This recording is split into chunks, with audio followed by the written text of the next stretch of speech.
ঈদুল ফিতরের পরের ৩টা দিন রহমান মঞ্জিলের বাসিন্দাদের জন্য আসলেই খুব কঠিন ছিল। একদিকে বেলির মারণব্যাধির কথা সবার সামনে আসা আর অন্যদিকে নাতনির শোকে রহমান সাহেবের অসুস্থ হয়ে পড়া।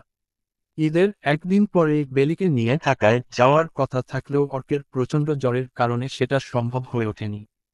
এমনিতেই অর্কের জ্বর পাগলা ধরনের হয়, তবে এবারের মতো আর কখনো এমনটা হয়নি। ৪ ঘন্টা পর পর মেডিসিন দেওয়ার পরেও জ্বর যেন নামছিলই না। মাঝে একদিন অবস্থা খুব খারাপ ছিল, জ্বরের ঘোরে অর্কের কোনো হুঁশ ছিল না। ওর অবস্থা দেখে মোহাইমেন সাহেব তো ভীষণ ভয় পেয়ে গিয়েছিলেন, কিন্তু বেলি আর রহমান সাহেবের কথা চিন্তা করে কারোর সামনে নিজের দুশ্চিন্তা প্রকাশ করতে পারছিলেন না। বেলি তো অর্কের এমন হাল দেখে আরো অসুস্থ হয়ে পড়েছে। কি ভীষণ অপরাধবোধ ওকে কুরে কুরে খাচ্ছে। বারবার মনে হচ্ছে অর্কের জীবনে ও সাক্ষাৎ অভিশাপ হয়ে এসেছে। তা না হলে যতবার অর্ক ওর কাছে এসেছে ততবার ওর জানের ওপর বিপদ এসেছে। অচেতন অর্কের পাশে কান্নায় ভেঙে পড়া বেলিকে সামলাতে শেষ পর্যন্ত মোহাইমেন সাহেবকে ছলনার আশ্রয় নিতে হয়। ওকে ঘুমের ওষুধ দিয়ে অর্কের কাছ থেকে সরাতে হয়েছে। আয়শা বেগম বুকে পাথর চেপে একদিকে বেলি আরেকদিকে অর্কের কাছে ছুটছেন। সামারা আর শিউলি মোহনাকে সাহায্য করছে সংসারের বাকি সব সামলাতে। শুধু একজন মানুষ ঠায় বসে আছেন অর্কের শিরে, কখনো জলপট্টি দিয়ে, কখনো বা হাত মুছে দিয়ে। উনি ২ দিন যাবৎ অর্কের কাছে বসে আছেন। না কোনো খাওয়া, না কোনো ঘুম। যেন পণ করে বসেছেন যতক্ষণ অর্ক সুস্থ না হবে উনি কিছুতেই ওর সামনে থেকে উঠবেন না। হ্যাঁ, অনুতাপ আর অনুশোচনায় দগ্ধ হয়ে অর্কের ছোট মা এভাবে ওর কাছে বসে আছেন। দিন রাত্রির হিসেবে ভুলে ওর সেবা করছেন। আয়শা বেগম এসে কতবার তাকে বলেছেন একটু বিশ্রাম নিতে, কিন্তু হাসনার একটাই কথা, যতক্ষণ অর্ক ঠিক মতো চোখ না মেলবে উনি কিছুতেই ওর পাশ থেকে সরবেন না। সন্তানের সুস্থতার জন্য যেন এক মায়ের অবিচল পণ, যার এদিক সেদিকে হবে না কিছুতেই। বিকেলের পর থেকে অর্কের জ্বর কিছুটা নিয়ন্ত্রণে এসেছে। প্রচুর ঘাম হচ্ছে দেখে হাসনা নিজের আঁচল দিয়ে ওর মুখ হাত পা মুছিয়ে দিচ্ছেন। কিছুক্ষণ পরে অর্ক চোখ মেলে তাকায়। প্রচণ্ড দুর্বলতায় ওর তাকাতেও কষ্ট হচ্ছে, তবু মনের সবটুকু জ্বর একত্রিত করে উঠে বসার চেষ্টা করে। হাসনা তাড়াতাড়ি এসে অর্ককে ধরেন, ওর পিঠের নিচে বালিশ দিয়ে বলেন, কি করছিস তুই? কেবল জ্বর নামলো, এখন উঠলে মাথা ঘুরাবে। অর্ক বালিশে হেলান দিয়ে চোখ বন্ধ করে রাখে কিছুক্ষণ। হাসনার সাথে কোনো কথা বলে না। হাসনা তাড়াতাড়ি করে মালটার জুস বানিয়ে আনেন। অর্কের হাতে গ্লাস দিয়ে বলেন, একটু জুস খেয়ে নে বাপ, ঠোঁট দুটো কেমন শুকিয়ে আছে। অর্ক জুসের গ্লাসটা পাশের টেবিলে রাখে, মোবাইল হাতে নিয়ে বলল, আমার জন্য চিন্তা করার দরকার নেই, তোমার মেয়ের জন্য ভাবো। হাজার হলেও পেটে ধরেছ, পরের ছেলের জন্য নিজের মেয়ের কষ্টকে আর কতদিন ইগনোর করবে? যাও, বেলির কাছে যাও। আমি ঠিক আছি, এখনো মরিনি। হাসনার বুকের ভেতর মনে হয় তপ্ত লাভার স্রোত বয়ে যায় অর্কের কথা শুনে। একদিনের করা ভুল কি বছরের পর বছর ধরে আগলে রাখা সম্পর্কের কাছে জিতে যাবে? স্নেহের বাঁধন কি অভিমানের কাছে হেরে যাবে? হাসনা অর্কের গালে আদর করে হাত বুলিয়ে দেন। কান্না মিশ্রিত কণ্ঠে বলেন, এত রাগ করেছিস ছোট মায়ের ওপর যে তার দিকে একবার তাকিয়ে কথা পর্যন্ত বলবি না? একবার না হয় ভুল করে চর মেরেছি তাই বলে তোকে পরের ছেলে ভাবি একথা তুই বলতে পারলি? আব্বা, একবার তোর মুখে আটকালো না? একবার তোর কলিজা কাঁপলো না? যদি অধিকার নিয়ে শাসন করতে তাইলে জান হাজির করে দিতাম, শাসনের সব আঘাতকে বুক পেতে নিতাম। কিন্তু তুমি তো আমাদের সম্পর্কের অধিকারকেই অস্বীকার করলে। পরিষ্কার করে বলে দিলে সামনে যে দাঁড়িয়ে ছিল সে আমার কিছু না, সে শুধুই বেলির মা। আমার ছোট মা হয়ে তুমি তো তখন কিছু বলনি। এটাই বাস্তব। নারীর টানের কাছে হৃদয়ের টান শেষ পর্যন্ত হেরে যায়। দেখেছ তো বেলির বড় মাও এই কাজই করেছে। অর্কের মা হয়ে বেলির কষ্টের খেয়াল রাখতে পারেনি, নিজের মমতার মান রাখতে পারেনি। অর্ক কাশতে থাকে অনবরত। হাসনা জোর করে ওকে জুস খাওয়াতে চান, কিন্তু ও যেন অভিমানের দোরগোড়ায় আজ অটল হয়ে আছে। হাসনা সহ্য করতে পারেন না অর্কের এই কঠোরতা। ওর হাত ধরে মিনতি করে বলেন, অন্যায় আমি করেছি, আমার ওপর রাগ কর। নিজেকে কেন কষ্ট দিচ্ছিস? আমার কথা শোন বাবা, একটু করে খেয়ে নে। তুই অনেক অসুস্থ, এটা কি বুঝতে পারছিস না? আমার কিছুই হবে না। অ্যাটলিস্ট যতদিন তোমাদের মেয়েকে সুস্থ করে ফিরিয়ে দিতে না পারি ততদিন জানে বেঁচে থাকব। আমার জেদ, আমার পাগলামি, এসবের জন্য তোমার মেয়ে অনেক ভুগেছে। এই ভোগান্তির দায়ভার নিজের কাঁধে তুলে নিলাম। যেদিন বেলি সুস্থ হয়ে তোমাদের বুকে ফিরবে সেদিন আমার দায়মুক্তি ঘটবে। তার আগ পর্যন্ত আমার কিছুই হবে না। অর্ক মাথা তুলে রাখতে পারছে না, তাই আবার শুয়ে পড়ল। চোখ বন্ধ করেই হাসনাকে বলল, বেলির সবকিছু গুছিয়ে নাও, আমরা কাল ঢাকা যাচ্ছি। এমনিতেই অনেক দেরি হয়ে গেছে, আর দেরি করা ঠিক হবে না। অর্ক, আমার কথাটা একবার শোন, একবার তোর ছোটমাকে মাফ করে দে। কান্নায় হাসনার গলা ভেঙে আসে। তুমি প্লিজ লাইটটা বন্ধ করে যাও, আমার মাথা ব্যথা করছে, ঘুমাবো একটু। হাসনা বুঝতে পারেন এখন অর্ককে মানাবার সাধ্য তার নেই, কিন্তু অসুস্থ ছেলের বিশ্রামের কথা ভেবে হাসনা আর কথা বাড়ালেন না। চোখ মুছে লাইট বন্ধ করে বের হয়ে গেলেন। পেছনে ফিরে তাকালে দেখতে পেতেন অর্কের বন্ধ চোখের পাতা বেয়ে কোন অজানা কষ্টের স্রোতধারা বয়ে চলেছে। শিউলি গোমরা মুখে বেলির জামাকাপড় গুছিয়ে রাখছে ব্যাগের ভেতর।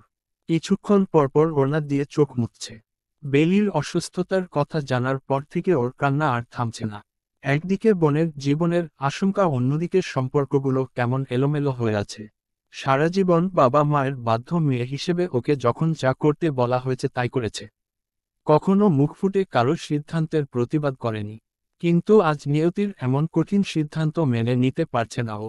বেলি বোনের দিকে তাকিয়ে বলে, এমন ফ্যাচ ফ্যাচ করে কান্না করছো কেন? আমি কি মরে গেছি নাকি?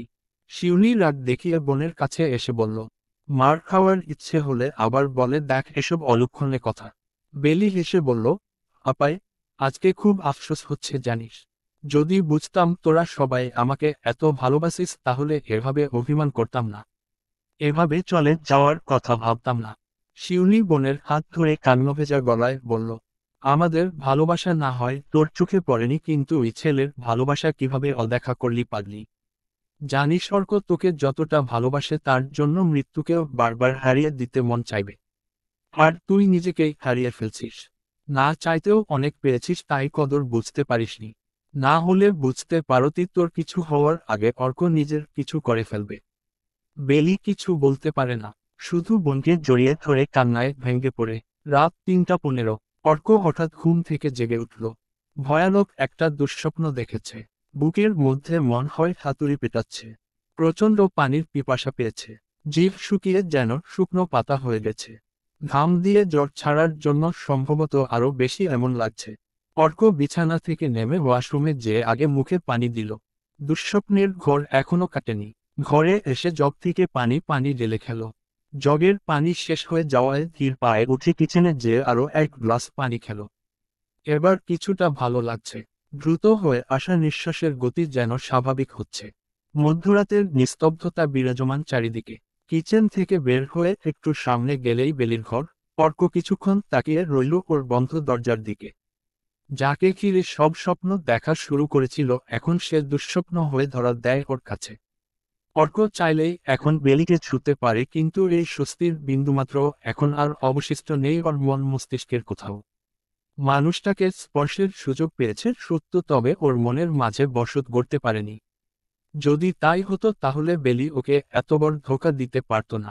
অর্ক তোর শত রাগ অভিমানের মাঝেও কখনো বেলিকে রেখে অন্য কিছু ভাবতে পারেনি। জন্ম জন্মান্তরের প্রতিটা ক্ষণে ওই মেয়েকে ঘিরে চাওয়া পাওয়ার পসরা সাজিয়েছে দিনের পর দিন, রাতের পর রাত। যখন দূরে ছিল তখনও বেলির স্মৃতির মাঝে স্বস্তি খুঁজে ফিরেছে, ওর উপেক্ষার মাঝে সম্মতির অপেক্ষা করেছে, আর যখন ওকে কাছে পেয়েছে অর্ক নিজের সবটুকু উজাড় করে ভালোবেসেছে। দুজন মানুষের ভালোবেসে কাছে আসা মানে কি শুধুই শরীরকে স্পর্শ করা? আত্মার উপলব্ধি কি কোনো মানে রাখে না? অর্ক তো নিজের আবেগের চূড়ান্ত প্রকাশ দেখিয়েছে বেলিকে, এটা বোঝাবার জন্য যে ওর আত্মার বন্ধনে শুধুই মেয়ের নাম লেখা আছে।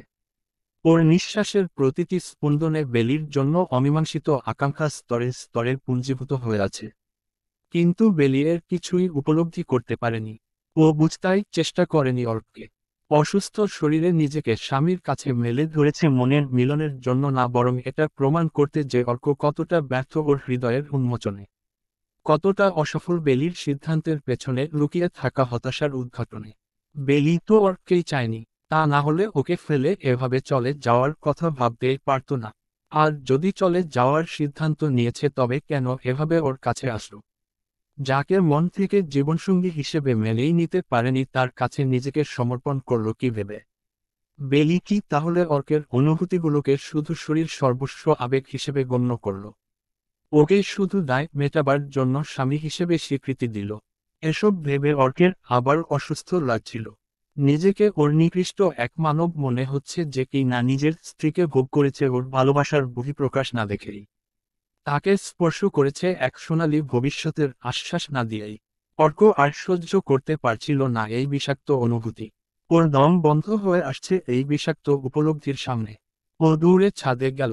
ভেবেছিল খোলা বাতাসে একটু শান্তি লাগবে, কিন্তু না, বরং এক অদ্ভুত অস্বস্তি ওর ভেতরে দলা পাকিয়ে উঠছে। অর্ক চিলেকোঠার ওয়াশরুমে যেয়ে হড়হড় করে বমি করে দিল। আয়নায় নিজের প্রতিচ্ছবিকে দেখে ওর মনে হচ্ছিল পৃথিবীর সবচেয়ে নিকৃষ্ট মানুষটার অবয়ব ওর চোখের সামনে। অর্ক সহ্য করতে পারছে না নিজের এই আদলকে। হাতের মুঠো পাকিয়ে প্রচণ্ড ক্ষোভ নিয়ে আঘাত করল আয়নায় থাকা ওই অভিশপ্ত মানবকে। কিন্তু লাভ হলো না। আগে যার একটা আদল ছিল এখন ভাঙা কাচের টুকরায় তার বিস্তৃতি ঘটেছে বহুগুণ। অর্ক নিজের হাতের দিকে তাকিয়ে দেখল ফোঁটা ফোঁটা রক্ত ঝরছে ওই মানুষটার প্রতিবিম্বের ওপরে। লোহিত ধারায় একজন করে তারা মিলিয়ে যাচ্ছে দৃষ্টির আড়ালে। আহ, কি শান্তি! যদি অর্ক নিজেও এভাবে মিটে যেতে পারত তাহলে লাভ বই ক্ষতি তো হতো না। অনেকক্ষণ পরে অর্ক ওয়াশরুম থেকে বের হলো। লাইট বন্ধ করে মাটিতে পা ছড়িয়ে বসে পড়ল। কি অদ্ভুত! এত রক্ত ঝরছে অথচ অর্কের কষ্ট লাগছে না, একটু ব্যথার অনুভূতি হচ্ছে না। বেলির নিষ্ঠুরতা যেন অর্কের সত্তাকে অসাড় করে দিয়েছে। এখন না সুখের আকাঙ্ক্ষা হয় আর না কষ্টের উপলব্ধি। কতটা সময় অর্ক চোখ বন্ধ করে বসেছিল জানে না। হঠাৎ ঘোর ভাঙে খুব কোমল অথচ অযাচিত এক নারী স্পর্শে। অর্কের গা শিরশির করে ওঠে। না, এটা কোনো আবেগের শিহরণ নয়, বরং ব্যর্থতার বিচ্ছুরণ যার উপস্থিতি অর্ক টের পাচ্ছে ওর সবটা জুড়ে। বেলি, চলে যাও এখান থেকে। আমাকে স্পর্শ করে আর অপমান করো না, প্লিজ। একটু দয়া করো আমার ওপর, একটু রহম করো। অর্কের কথা শুনে বেলির হৃদয়ের রক্তক্ষরণ যেন আরো তীব্র থেকে তীব্রতর হলো। গত দুটো দিন অর্ক থেকে দূরে থেকে ও বুঝতে পেরেছে বেঁচে থাকা কতটা যন্ত্রণাদায়ক হতে পারে এই মানুষটাকে ছাড়া। প্রেমিকা হিসেবে বেলি এই যন্ত্রণার আঁচ তো টের পেয়েছে গত 4 বছর ধরে। কিন্তু কি ভয়ানক হতে পারে বিচ্ছেদের লাভার উদ্গীরণ সেটা গত 48 ঘন্টায় ও বুঝতে পেরেছে স্ত্রী হিসেবে। রন্ধ্রে রন্ধ্রে অনুভব করেছে বিরহের বিষাক্ত ছোবল। বেলি অর্ককে আরো গভীরভাবে জড়িয়ে ধরে নিজের শীর্ণ কা মিশিয়ে দিতে চায় ওর উন্মুক্ত বক্ষে। কিন্তু অর্ক সাড়া দেয় না, একটুও সায় দেয় না বেলিকে। কেন দেবে? কে বলেছে শুধু নারীর হৃদয় কোমল হবে আর পুরুষেরটা পাষাণ? কেউ এসে দেখুক। অর্কের বুকের সাথে লেপ্টে থাকা এই নারীর মতো এত পাষাণ আর কেউ হতে পারে না। এভাবে কেউ কারো অস্তিত্বকে চূর্ণবিচূর্ণ করে দিতে পারে না যেমনটা বেলি করেছে অর্কের সাথে। কেন কাছে আসছো? কেন নিজেকে আমার কাছে টেনে এনেছো? কি প্রমাণ করতে চাও, বেলি? মরার আগেও তুমি আমার কামনার শিকার বানাতে চাও নিজেকে? কি প্রমাণ করতে চাও যে আমি শুধু এক কামুক পুরুষ হয়ে রয়ে গেলাম? তোমাকে আমি শুধু আমার চাহিদা পূরণের নিমিত্ত বানালাম। এত যত্ন করে তো কেউ কাউকে ভালোবাসতে পারে না বেলি, যত না তুমি আমাকে ধ্বংস করলে। আজ আমার নিজেকে নিজের ঘেন্না হচ্ছে এই ভেবে যে আমি শুধু তোমাকে ছুঁতে পেরেছি, তোমার হৃদয়কে না। অর্ক নিজের রক্ত ঝরতে থাকা হাতটা দিয়ে মাটিতে বারবার আঘাত করতে থাকে। ও উপলব্ধি করতে চায় শারীরিক যন্ত্রণাকে, কিন্তু মানসিক পীড়নের চাইতে বোধহয় বড় আর কোনো বিশ্রী অনুভূতি নেই। বেলি অর্কের গালে হাত দিয়ে ওকে নিজের দিকে ফেরায়। অর্ক তাকাতে চায় না ওই ছলনাময়ীর দিকে, চায় না ওর স্পর্শের অভিশাপ। কিন্তু বেলি আজকে কোনো বাধা মানবে না। অর্ককে ওর কথা শুনতেই হবে। অনুভূতির এই অনাকাঙ্ক্ষিত অবগুণ্ঠন ওদের কাছ থেকে অনেক কিছু কেড়ে নিয়েছে। কিন্তু আর না, অর্ক আর বেলির প্রেমের উপাখ্যান এভাবে অসমাপ্ত থাকতে পারে না। দোহাই লাগে, আমার কথা শোন। আর কত রাগ করবে আমার ওপর? তুমি জানো না তোমার এই রাগ, এই ক্ষোভকে আমি কতটা ভয় পাই। সহ্য করতে পারি না আমি তোমার দেওয়া উপেক্ষাকে। অর্ক ম্লান হেসে বলে, তুমি আমাকে ভয় পাও না বেলি। তুমি তো আমাকে ঘৃণা করো। দাদাজানের কারণে তুমি সবসময় আমাকে ঘৃণা করেছ। আমার জন্য তুমি অনেক কিছু পাওনি, তাই আমার সবকিছু ছিনিয়ে নিয়েছ। তুমি জানতে আমি তোমাকে ছাড়া আমার অস্তিত্ব কল্পনা করতে পারি না। তাই তুমি নিজেকে শেষ করে আমাকে শাস্তি দিতে চেয়েছ। তুমি তো একবার মরতে বেলি, কিন্তু আমাকে তো হাজারবার মারার চেষ্টা করেছ। এভাবে বুঝি কেউ কাউকে নিঃশেষ করে? একবার মায়া হলো না তোমার আমার জন্য? একবার ভাবলে না তুমি আমি কি করে বাঁচব তোমাকে ছাড়া? নাকি ভেবেছে নিজেকে আমার হাতে তুলে দিয়েই তোমার দায় শেষ আর আমার দেনা শুরু? সত্যি করে বলো তো বেলি, তোমার কি আমাকে এতটাই সর্বস্ব পুরুষ মনে হয়েছে? এতটাই জঘন্য ভেবেছ তুমি আমাকে যে এত বড় সত্য লুকিয়ে তুমি আমার কাছে এসেছো? বেলি অর্ককে জড়িয়ে ধরে ওর বুকে মাথা রেখে বলল, এভাবে বলো না। আমাকে যত খুশি অপমান করো, কিচ্ছু মনে করব না, একটুও রাগ করব না, কিন্তু নিজেকে এভাবে নামিও না ওই কাতারে। আল্লাহর দোহাই লাগে তোমার, তুমি জানো না আমার দৃষ্টিতে তোমার স্থান কোথায়। তোমার করা একটা স্পর্শকে আমি অন্তরের কোথায় ঠাঁই দিয়েছি। তুমি আর আমি আমরা হয়েছি কোনো ঠুনকো চাহিদার কারণে না, বরং আমাদের হৃদয়ের টানে। এভাবে তুমি ওই টানকে অপমান করো না, অর্ক। সেই জন্যই আমার কাছ থেকে সত্য লুকিয়েছ। বারবার তোমার কাছে আমি তোমাকে ভিক্ষা চেয়েছি আর তুমি মৃত্যুকে বেছে নিয়েছ। একবারের জন্য ভাবনি তোমার এই সত্য সামনে আসার পরে মৃত্যুকে আমি আলিঙ্গন করব, আর সেটাও তোমার আগে। বেলি অর্কের ঠোঁটে ঠোঁট মিশিয়ে ওকে থামিয়ে দেয়। এই প্রথম ও নিজে থেকে অর্ককে নিগূঢ়ভাবে নিজের কাছে টেনে নেয়। এ যেন বেলির আত্মসমর্পণ নয়, বরং ওর অনুভূতির অঙ্গীকার যে বেলি থাকতে অর্কের কিছু হতে পারে না। আজ অর্ক বাধা দিয়েও নিজেকে মুক্ত করতে পারে না বেলির বন্ধন থেকে। ফুলের পাপড়ির মতো করে বেলি ঝরে পড়ে অর্কের বাহুবন্ধনে, প্রেমের সুবাস ছড়িয়ে দিতে থাকে ওর নিঃশ্বাসের স্পন্দনে।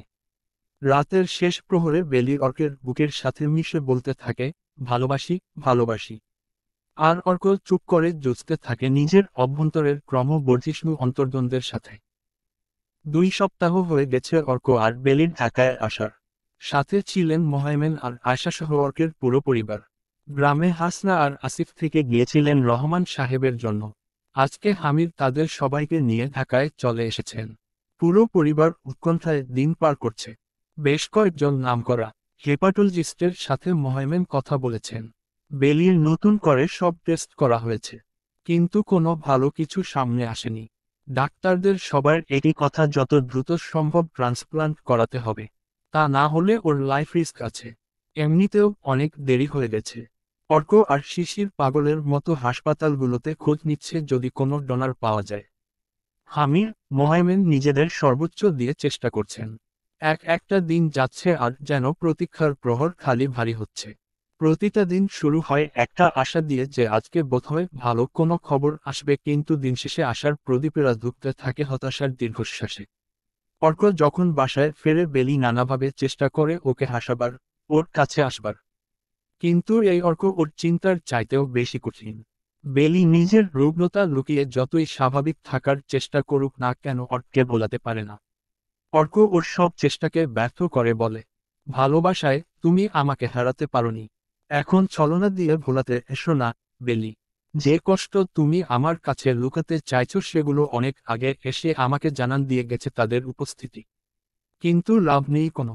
নিজেকে এটা বলে বিশ্বাস করাও যে তোমার করা ছলনা আমাকে আর দুর্বল করতে পারবে না। শেষ পর্যন্ত আমি জিতব আর তুমি হারবে। অর্কের এই কঠিন অভিব্যক্তি, ভালোবাসার মানুষটার সান্নিধ্যে এসেও ওর নির্লিপ্ততা দেখে বেলির বুক চিরে কান্না আসে। নিজের করা ভুল শুধরাবার কোনো উপায়ন্তর না দেখে ও কান্নায় ভেঙে পড়ে অর্কের বাহুতে। ওর বুকে মুখ লুকিয়ে আহাজারি করতে থাকে। আমি বাঁচতে চেয়েছিলাম তোমার সাথে, অর্ক। তোমার আকাশে ডানা মেলে উঠতে চেয়েছিলাম, কিন্তু নিজের ভুলে আমি সে আকাশ হারিয়েছি। আমার ডানায় ভর করা স্বপ্নদের আমি নিজের হাতে ধ্বংস করেছি। আমি এভাবে মরতে চাইনি, অর্ক। সবার অভিমানকে বুকে নিয়ে বিদায় নিতে চেয়েছিলাম, কিন্তু এখন তোমার ভালোবাসাকে আমি কি করে বিদায় বলে চলে যাব? তোমার বুকে মাথা রেখে ঘুমাবার অভ্যাস হয়ে গেছে আমার। এখন এই আশ্রয় ফেলে আমি ওই অন্ধকার কবরে যে কি করে ঘুমাবো? তুমি আর একটু আগে কেন এলে না? কেন এসে আমাকে আগলে নিলে না নিজের বুকে? কেন বললে না যে আমাকে ভালোবেসে তুমি আমার সব ভুলকে উপেক্ষা করতে পারবে কিন্তু আমাকে ছাড়তে পারবে না? আমি কি দিয়ে নিজের ভ্রান্তিগুলোকে পথ ভুলিয়ে তোমার কাছে ফিরতে পারবো, অর্ক? বলো না তুমি। চুপ করে আছো কেন? আমার প্রশ্নের জবাব দাও, অর্ক। সেদিন রাতটা অর্কের জীবনের সবচেয়ে দীর্ঘতম রাত ছিল। সারা রাত ধরে বেলির কান্না আর আহাজারি অর্ককে চুপ করে দেখতে হয়েছে, পাষাণের মতো মুখ বন্ধ করে শুনতে হয়েছে। ওই একটা মুহূর্ত যেখানে বেলি অর্কের সাথে বাঁচবার আকুতি জানাচ্ছিল, নিয়তির কাছে মাথা কুটছিল একটা সুযোগের জন্য, অর্ক সেখানে হাজারবার মরছিল। তফাৎ শুধু এটাই যে বেলির আকুতি স্পষ্ট ছিল, সরব ছিল, আর অর্কের আহুতি নীরব ছিল। কেউ জানেনি ওর প্রণয়ের নিশ্চুপ হুঙ্কার, ওর অসহায়ত্বের স্ফুরণ। দূর আকাশের চাঁদ দেখেছে ছিন্ন খঞ্জনার মতো বেলির ডুকরে ওঠার ক্রন্দন, কিন্তু দেখেনি অর্কের দগ্ধ চিত্তের আস্ফালন। আরও 10 দিন অতিবাহিত হল। বেলির অবস্থার ক্রমশই অবনতি হচ্ছে। গত 2 দিন ধরে ওর ঘন ঘন বমি হচ্ছে, সেই সাথে ব্লিডিং। আর কোনো উপায় না দেখে ওকে হাসপাতালের ভর্তি করা হয়েছে। আয়েশা, হাসনা দুজনেই হাসপাতালের বেলির কাছে রয়েছেন। হাসনার মুখের দিকে তাকানো যায় না। মেয়ের চিন্তায় তাকে দেখলে মনে হয় শুধু শ্বাসটুকু নেওয়ার জন্য বেঁচে আছেন। আয়েশার অবস্থাও তাই। একদিকে বেলির জন্য দুশ্চিন্তা, অন্যদিকে ছেলের কথা ভেবে উনার কলিজায় পানি নেই। যত দিন যাচ্ছে, বেলির স্বাস্থ্যের অবনতির সাথে অর্কের গম্ভীরতা যেন পাল্লা দিয়ে বাড়ছে। সারাদিন হন্যে হয়ে হসপিটালে দৌড়াচ্ছে। শিশিরকে সাথে নিয়ে ডোনারের খোঁজে যেখানে যেখানে যাওয়া দরকার সেখানেই যাচ্ছে। বেলির বাঁচবার আকুতি যত বাড়ছিল, ওকে বাঁচাবার আশার প্রদীপ ততই নিভু নিভু হচ্ছে। এদিকে নাতনির চিন্তায় রহমান সাহেবের পাগল হওয়ার অবস্থা। প্রেশার বেড়ে যাচ্ছে যখন তখন। হামির বাকি সবকিছু ফেলে তাকে নিয়ে পড়ে আছেন। ছোটবেলায় ছেলেমেয়ে অসুস্থ হলে বাবা মায়ের যেমন কোনো দিকে খেয়াল থাকে না, ঠিক তেমন অবস্থা হয়েছে হামিরের। যতই অভিমান থাকুক, বুড়ো বাপের কোনো অযত্ন হতে দিচ্ছে না হামির। নিজের হাতে খাওয়ানো থেকে শুরু করে গোসল করানো, মসজিদে নিয়ে যাওয়া আসা করা, পাশে বসিয়ে ঘন্টার পর ঘন্টা কুরআন তিলাওয়াত আর তাফসির পাঠ করা, সবকিছুই হামির নিরলসভাবে করে যাচ্ছেন। সাথে উনি ভরসা দিচ্ছেন যে বেলির কিছু হবে না, ও আবার সুস্থ হয়ে যাবে।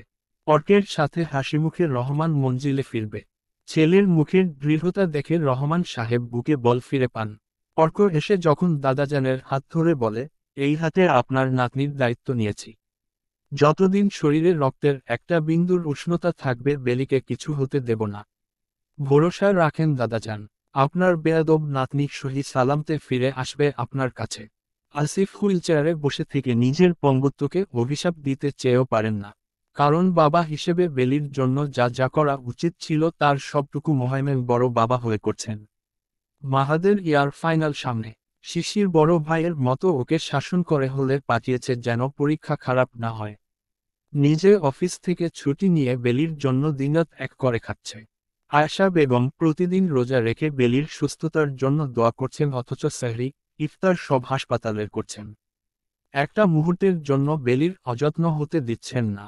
আর সবাইকে একদিকে রেখে যদি অন্যদিকে তাকান তাহলে দেখেন অর্ক পাহাড়ের মতো অবিচল হয়ে আছে।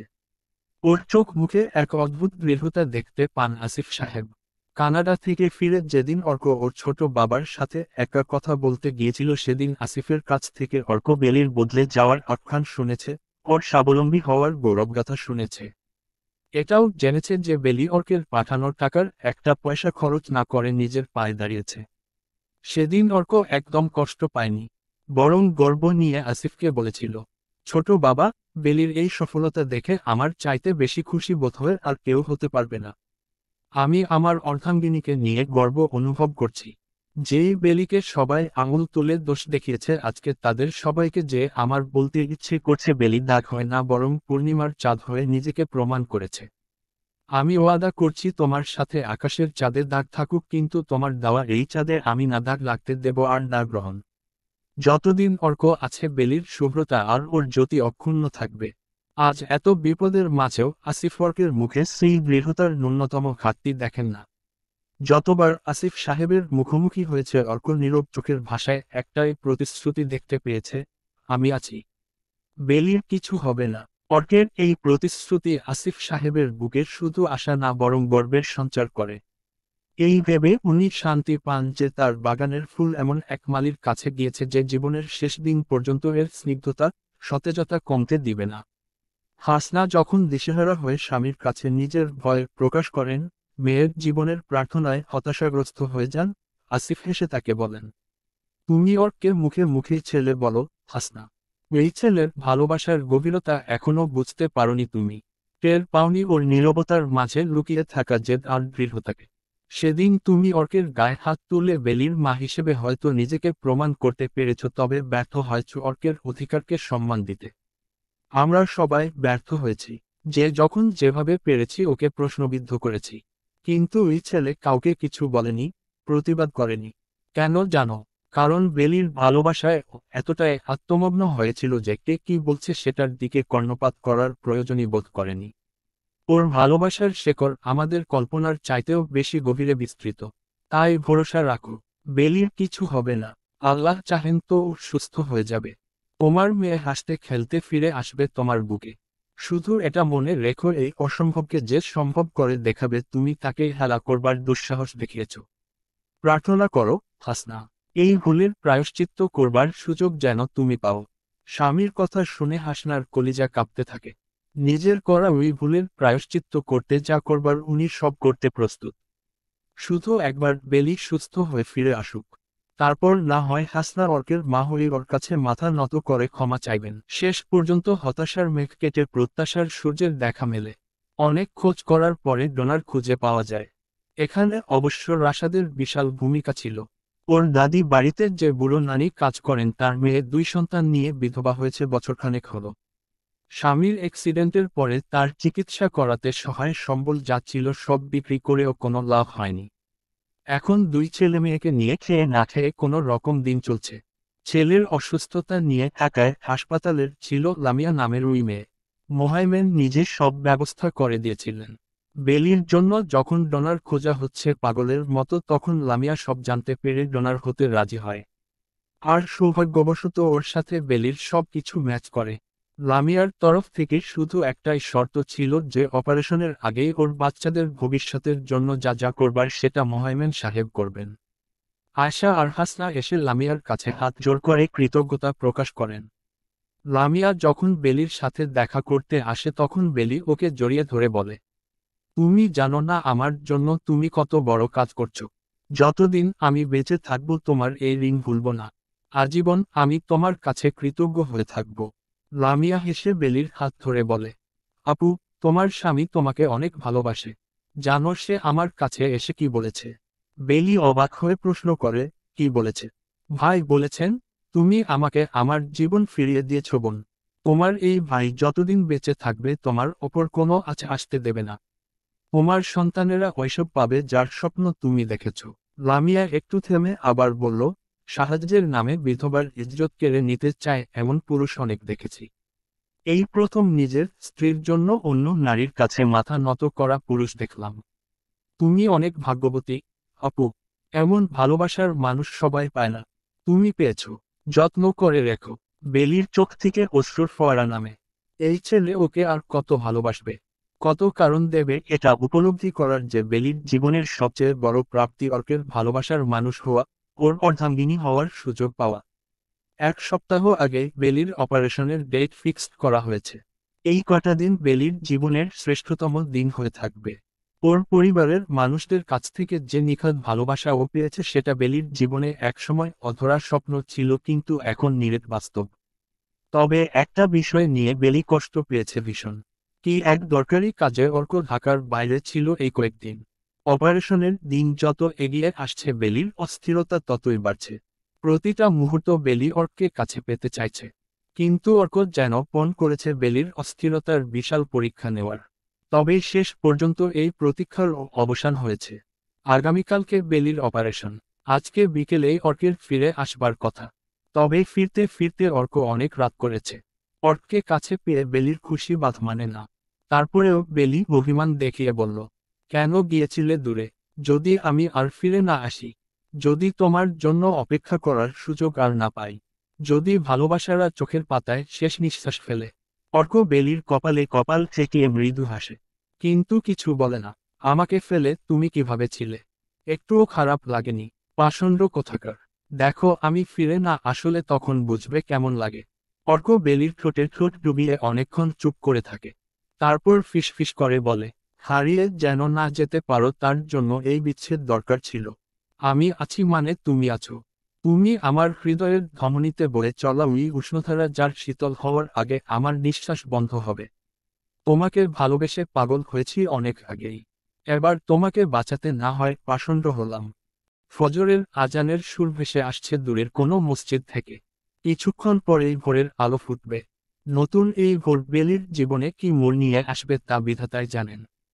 কিন্তু জীবনের এই যাত্রায় যার হয় সমাপ্তি ঘটবে আর না হয় নতুন সূচনা, বেলি নিজের মাঝে কোনো দায় রাখতে চায় না। এই এক জীবনে ওর ভুলের কোনো শেষ নেই। কিন্তু সবচেয়ে বড় পাপ যদি কিছু করে থাকে তাহলে সেটা ছিল বেলির অর্ককে ওইভাবে প্রত্যাখ্যান করা, যার কারণে অর্ক কানাডায় যে মৃত্যুর মুখোমুখি হয়েছিল। এটা ঠিক যে ওই দিন ফোনে অর্ককে ওই জঘন্য খারাপ কথাগুলো বলে বেলি একটা দিন, একটা মুহূর্তের জন্যেও শান্তি পায়নি। অর্ককে ফিরে পেয়েছে অনেক সাধনা আর তিতিক্ষার পরে, কিন্তু কোথাও না কোথাও একটা সংকোচ তো ছিল।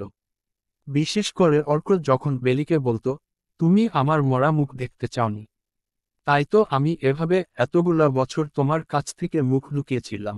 ওই সময় বেলির কাছে মনে হতো নিজেকে শেষ করে দেওয়ার সিদ্ধান্তই ওর সঠিক ছিল। আসলেই তো বেলির বেঁচে থাকার অধিকার নেই। অর্কের মরণসম যন্ত্রণা দিয়ে বেলি কোন মুখে ওর সামনে নিজের অধিকার চাইত। কিন্তু এটা বেলির করা আরেকটা ভুল ছিল, যেটা দেরিতে হলেও এখন ও বুঝতে পারছে। অর্কের কাছে অধিকার চাওয়ার তো প্রশ্নই ছিল না, কারণ অর্ক সেই জায়গায় বেলিকে কখনো রাখেনি। না চাইতেও বেলির সব চাওয়া পূরণ করেছে। প্রেমিক হিসেবে, স্বামী হিসেবে নিজের সবটুকু বেলির জন্য উজাড় করে দিয়েছে। কিন্তু বিনিময়ে কখনো কিছুর প্রতিদান চায়নি। বেলিকে বাধ্য করেনি ওকে গ্রহণ করতে, ভালোবাসতে। একতরফাভাবে অর্ক শুধু দিয়ে গেছে। বেলির উচিত ছিল সবকিছু ভুলে অর্ককে আগলে নেওয়া। ওর বুকে মাথা রেখে নিজের স্বপ্নের একমাত্র ভাগীদার হিসেবে ওকে স্বীকৃতি দেওয়া। কিন্তু বোকা বেলি অর্কের জীবনে নিজের অবস্থানের গুরুত্ব না বুঝেই প্রস্থানের পথ বেছে নিয়েছিল। অথচ অর্কের অস্তিত্ব বিরাজমান বেলির সত্তার উপস্থিতিতে। এই সত্যটা বুঝতে ও অনেক দেরি করে ফেলেছে। বেলিকে নিয়ে অর্ক ফজরের নামাজ পড়ল। ওকে পাশে বসিয়ে অনেকটা সময় কুরআন তিলাওয়াত করে মোনাজাত করার জন্য আল্লাহর দরবারে হাত তুলল। বেলির প্রার্থনায় শুধু একটাই চাওয়া ছিল, এই জীবনের দৈর্ঘ্য আরেকটু বিস্তৃত হোক। অর্কের সাথে ওর মেলবন্ধন কিছু মুহূর্তের সীমানায় বন্দী না হয়ে বরং যুগ যুগান্তরের যাত্রাপথের উপাখ্যান হোক। বেলির জীবনে অর্কের আকাঙ্ক্ষার সমৃদ্ধি ঘটুক, ওদের স্বপ্নগুলো এক মোহনায় যে অবগাহন করুক পূর্ণতার পবিত্রতায়। বেলি মোনাজাত শেষ করে অর্কের দিকে তাকালো। দেখল ওর বন্ধ চোখের পাতা বেয়ে গড়িয়ে পড়ছে অশ্রুদের নীরব মিছিল। কায়মনে অর্ক প্রার্থনা করছে, ক্রন্দন করছে নিজের প্রতিপালকের কাছে।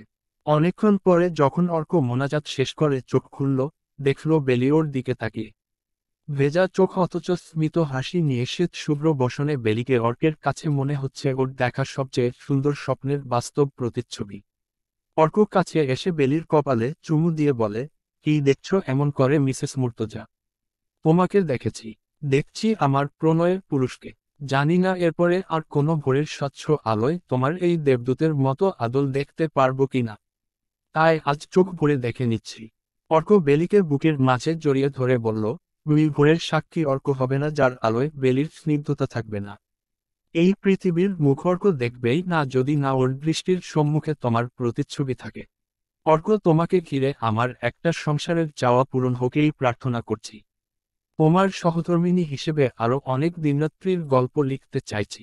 তোমাকে ভালোবেসে ওই সব ভুলের প্রায়শ্চিত্ত করতে চাইছি যা আমার রুহের ওপর বোঝা হয়ে আছে। আমি মৃত্যুকে সহজ সমাধান ভেবে নিয়েছিলাম জীবনের সব জটিলতা থেকে পালাবার জন্য। কিন্তু যেদিন তুমি আমার কাছে ফিরে এসেছো সেদিন থেকে আমি হাজারবার মরছি এই ভেবে যে তোমাকে ফেলে কিভাবে এই যাত্রায় পা বাড়াবো। তোমার বুকে মাথা রেখে আমার অনেক জ্যোৎস্নার দেখা বাকি, ঝুম বৃষ্টিতে স্নান করা বাকি, নুপুর পায়ে রিমঝিম শব্দ করে তোমার হৃদয়ে ঝড় তোলা বাকি, পিচ ঢালা পথে তোমার হাত ধরে বহুদূর হেঁটে চলা বাকি। সব গ্লানি ভুলে আমি তোমার অর্ধাঙ্গিনী হয়ে আরেকটা জীবন শুরু করতে চাই। ওই জীবনের প্রতিটি মুহূর্তে তোমাকে ঘিরে বাঁচতে চাই, তোমার জন্য বাঁচতে চাই। আমার গর্ভে আমি তোমার অংশকে ভীষণভাবে অনুভব করতে চাই। এত এত চাওয়া আমার, কিন্তু যদি নিঃশ্বাস মাঝপথে থেমে যায়, যদি আমার খালি হাতে ওই অন্ধকার কবরে যেতে হয়, তুমি প্লিজ নিজেকে কষ্ট দিও না। আমার করা এই শেষ ভুলকে ভুলে তুমি নিজের জীবনকে গুছিয়ে নিও। স্ত্রী হিসেবে কখনো কিছু দাবি করিনি, নিজেকে সেটার যোগ্যই মনে হয়নি। কিন্তু আজ করছি দাবি, তোমার কাছ থেকে প্রতিশ্রুতি চাইছি। যদি আমি ফিরে না আসি তুমি থেমে যাবে না। তোমার জীবনকে তুমি আমার জন্য থেমে যেতে দেবে না। ওয়াদা করো অর্ক। তোমার অবুঝ বেলির ভুলের শাস্তি তুমি আমার স্বামীকে দেবে না। আমার অর্ককে তুমি নিঃসঙ্গতার অনলে পোড়াবে না। প্রমিজ করো অর্ক। তুমি ওয়াদা না করলে আমি যে মরেও শান্তি পাব না। অর্ক বেলিকে পাশে বসিয়ে ওর কোলে মাথা রাখল। তারপর ওর হাত ধরে বলল, আমাকে ঘিরে তোমার যত চাওয়া সেগুলো পূরণের জন্য অর্ক দরকার হলে নিজের জীবন বাজি রাখবে, কিন্তু তোমার জীবনকে থমকে যেতে দেবে না। মিলিয়ে নিও আমার কথা। কিছুক্ষণ চুপ করে থেকে বেলির আঙ্গুলগুলোর ভাঁজে নিজের অধিকার কায়েম করে অর্ক আবার বলল, আমাকে ঘিরে নিজের চাওয়ার কথা তো বললে, কিন্তু তোমার জন্য আমার কত চাওয়া এখনো অপূর্ণ রয়েছে সেগুলোর হিসাব কে নেবে? বেলি কান্না চেপে হাসি মুখে বলে, বলো, তোমার কি কি চাওয়া অপূর্ণ রয়েছে? অনেক কিছু। এই যে সকালে বেলা ঘুম থেকে উঠেই তোমার বুকে মাথা রেখে কিছুক্ষণ অনুভব করতে চাওয়া যে তুমি ওই সুন্দরতম স্বপ্ন যা আমার বাস্তবের অংশ। তুমি কোমরে আঁচল গুজে আমার জন্য নাস্তা তৈরি করবে। আমি বারবার তোমাকে ডেকে বিরক্ত করব এই বলে যে শার্টের বাটন খুলে গেছে, টাইয়ের নট আটকাতে পারছি না। তুমি রাগ করবে কিন্তু নিজের হাতে আমাকে রেডি করে দেবে। দুপুরে লাঞ্চের বক্সে প্রতিদিন তোমার একটা করে চিরকুট থাকবে। আমি ওই চিরকুটগুলো সব জমা করব। বুড়ো বয়সে নাতি নাতনিদের দেখিয়ে বলবো, দেখ, এইভাবে ভালোবাসতে হয়, এইভাবে অনুভূতির অবগুণ্ঠন খুলতে হয়। বিকেলে বাসায় ফিরেই দেখব তুমি আমার অপেক্ষায় দরজায় দাঁড়িয়ে আছো। তোমার হাসিমুখের স্নিগ্ধতার কাছে আমার সব ক্লান্তি মুছে যাবে। গোধূলি বেলায় চা নিয়ে আমরা দুজন বাগানে বসে গল্প করব। মেঘলা দিনে তুমি নীল শাড়ি পরবে, আমি বেলি ফুলের মালা বানিয়ে তোমার খোপায় পরিয়ে দেব। ঝুম বাদলের দিনে তোমাকে নিয়ে কদম ফুলের মাদকতায় পথ ভুলে ডুবে যাব প্রেমের আশ্লেষে। রাতে তোমার বিছিয়ে দেওয়া আঁচলে মাথা রেখে তারাদের সাথে গল্প জুড়ব। দিনরাত্রির প্রতিক্ষণে আমি তোমাকে আমার অস্তিত্বের আয়নায় খুঁজে পাব। যেদিন মৃত্যুর ডাকে হাজিরা দিতে চোখ বন্ধ করব, সেদিনও তুমি এভাবেই আমাকে তোমার বুকের মাঝে ঠাঁই দেবে। আমার এক জীবনের সব তৃষ্ণা মেটাতে তুমি শীতল বারিধারা হয়ে শেষ দিন পর্যন্ত আমার সাথে জুড়ে থাকবে। আমি শুধু তোমাকে ঘিরে বাঁচতে চেয়েছি বেলিফুল। তোমার হয়ে পৃথিবী থেকে বিদায় নেব, এটাই আমার শেষ চাওয়া। বেলি অর্ককে জড়িয়ে ধরে এমন করে যেন বুকের পাঁজরের আড়ালে ওকে লুকিয়ে রাখবে। কোনো অভিযোগ, কোনো অভিমান, নিয়তির নিঠুরতা ওর কাছ থেকে অর্ককে কেড়ে নিতে না পারে। অর্ক আজকে ভয় পাচ্ছে। বেলির আঁচলকে শক্ত করে ধরে রেখেছে নিজের অভ্যন্তরের কাঁপুনকে লুকাবার জন্য। যা হতে যাচ্ছে তার ওপর তো ওর নিয়ন্ত্রণ নেই, কিন্তু খুব করে চাওয়া আছে এই বন্ধন যেন অটুট থাকে। এই স্পর্শ যেন সতেজ থাকে আর বহুদিন, অর্ণিত বর্ষ। জানালা থেকে উকি দিচ্ছে শুভে সাদিকের পবিত্র আলোকছটা। চারদিকে স্নিগ্ধ শীতল বাতাসের আনাগোনা। অর্ক আর বেলি একে অপরকে জড়িয়ে ধরে এই মাহেন্দ্রক্ষণে নিজেদের দোদুল্যমান ভবিষ্যতের উৎকণ্ঠার মাঝেও প্রশান্তিময় বর্তমানকে উপভোগ করছে আর প্রার্থনা করছে এক স্বর্ণালী সূচনার। সকাল 8টা বাজতেই পুরো রহমান পরিবার হাসপাতালের এসে হাজির হয়। সবার মাঝে আতঙ্ক কি হবে এই ভেবে। রহমান সাহেব অনেকক্ষণ দোয়া পড়ে বেলির মাথায় ফু দেন। নাতনিকে আদর করে বলেন, বইন, তুমি যখন দৌড়ের খেলায় জিতা আসতা আমি রাগ করতাম, বলতাম এসব কাম মায়া মানুষের না। কোনোদিন তোমার আনা ট্রফি আমি ছুঁয়া দেখিনি। এইবার এই জীবনবাজির খেলায় তুমি জিতা আসো, বইনা। কসম কইরা কইতাসি তোমারে মাথার মুকুট বানায় রাখুম। আজকে এই বাজি খালি তোমার একার না, এখানে আমরা সবাই শামিল আছি। তুমি আমাগো হারতে দিও না, তোমার স্বামীরে হারতে দিও না। বেলি দাদাজানকে জড়িয়ে ধরে অনেক কান্না করে। মৃত্যুর দুয়ারে দাঁড়িয়ে আজ নিজেকে ভীষণ ভাগ্যবান আর হতভাগাও লাগছে। এই অনাকাঙ্ক্ষিত অসুস্থতা বেলির সব অসম্পূর্ণ সম্পর্কের সমীকরণকে মিলিয়ে দিয়েছে। আফসোস শুধু এটাই যে বেলি চাইলেও এই প্রাপ্তিগুলোকে জমা করতে পারছে না জীবনের অনিশ্চিত যাত্রায়। শুধু মনে হচ্ছে যতটুকু হাত বাড়িয়ে নিচ্ছে তার সবটাই মুঠো থেকে আলগা হয়ে যাচ্ছে। সকাল 11টায় অপারেশন। বেলি সবার কাছ থেকে একে একে বিদায় নিয়ে আসিফ সাহেবের সামনে এসে দাঁড়ায়। বাবার হুইল চেয়ারের কাছে হাঁটু গেড়ে বসে অভিমানের পর্দা তুলে আজ মেয়ের অধিকার নিয়ে বলল, বাবা, জানো আমার সবসময় ইচ্ছে করতো তোমার ছেলে হতে। মনে হতো আমি মেয়ে হয়েছি বলে তোমার আর মায়ের কষ্টের কারণ হয়ে দাঁড়িয়েছি। তাই জেদ ধরে যা না করবার তাই করতাম। আর এর জের ধরে এমন ভুল করে ফেললাম যে তোমাকে এই অবস্থায় নিয়ে এসেছি যেখানে তুমি নিজের পায়ে দাঁড়িয়ে আমাকে আদর করতে পারছো না, শাসন করতে পারছো না। আমি তোমার কাছে ক্ষমা চাইছি, বাবা। জানি আমাকে মাফ করা অনেক কঠিন। তবুও বলছি তোমার মেয়েকে হাসি মুখে বিদায় দাও। আমি তোমার চোখের পানি হয়ে ঝরে যেতে চাই না, বাবা। আমি তোমার মুখের হাসি হয়ে সতেজ থাকতে চাই। আসিফ মেয়েকে এতগুলো বছর পরে বুকে জড়িয়ে ধরে বললেন, তুমি জানো কেন আমি তোমার নাম বেলি রেখেছিলাম? কারণ বেলি ফুলের মতো স্নিগ্ধতা আর সুবাস নিয়েই তুমি আমাদের জীবনে এসেছিলে। এই শুভ্রতা কিছু সময়ের জন্য নিজের জ্যোতি হারিয়ে ফেলেছিল, কিন্তু তোমার জীবনের অন্ধকার দূর করার জন্য আল্লাহ এমন একজনকে জীবনসঙ্গী করে পাঠিয়েছেন যার নামের মাঝেই লুকিয়ে আছে আলোর উৎস। অর্ক মানে তো সূর্য। আর যতদিন এই সূর্য তোমার ঢাল হয়ে আছে, কোনো আধারের সাধ্য নেই গ্রহণ হয়ে আসবার। আসিফ সাহেব মেয়ের মাথায় হাত রেখে আশীর্বাদ করলেন। দৃঢ়তার সাথে বললেন, যাও, মাথা উঁচু করে এই লড়াইয়ে সামিল হও। বিজয়ীর বেশে ফিরে আসো। মনে রেখো, লড়াইয়ের এই মাঠে তুমি একা নও। তুমি যার অর্ধাঙ্গিনী, সে তার সবটুকু দিয়ে এই লড়াইয়ে তোমার পাশে আছে। আর কারোর জন্য না, শুধু অর্কের জন্য বিজয়ের মুকুট ছিনিয়ে নিয়ে এসো। বেলি চারদিকে তাকিয়ে অর্ককে খুঁজতে থাকে, কিন্তু অর্ক কোথাও নেই। আয়েশার দিকে তাকিয়ে বলল, মা, অর্ক কোথায়? ওকে কেন দেখছি না? আয়েশা বেলির কাছে এসে বললেন, অর্ক রেল স্টেশনে গেছে লামিয়ার মাকে আনতে। জানিস তো ওর বাচ্চা দুটো ছোট। অর্ক তাই ওর মাকে ফোন করে আনিয়েছে। বুড়ো মানুষ প্রথমবার ঢাকায় আসবেন। অর্ক তাকে আনতে গেছে। নার্স এসে বেলিকে নিয়ে যাওয়ার তাগাদা দেয়। বেলি উতলা হয়ে বলল, মা, আমি অর্কের সাথে দেখা না করে অতীতে যাব না। বড় বাবা, তুমি বলো না ওদের অপেক্ষা করতে। মোহাইমেন হাতের ঘড়ির দিকে তাকিয়ে দেখলেন সত্যি দেরি হয়ে যাচ্ছে। উপায় না দেখে অর্ককে ফোন করলেন। অর্ক, তুই কোথায়? আর কতক্ষণ লাগবে? বেলি তোকে ছাড়া অতীতে যেতে চাইছে না। বেলি মোহাইমেন সাহেবের হাত থেকে ফোন নিয়ে বলল, তুমি কোথায়? এখানে কেন নেই তুমি? আমাকে রেখে তুমি কেন গেলে? অর্ক বেলির কান্নার শব্দ শুনে একটা দীর্ঘশ্বাস ফেলে বলল, বেলি, তুমি অতীতে যাও। প্রমিস করছি তোমার অপারেশন শুরুর আগেই আমি চলে আসব। না, আমি তোমাকে না দেখে যাব না।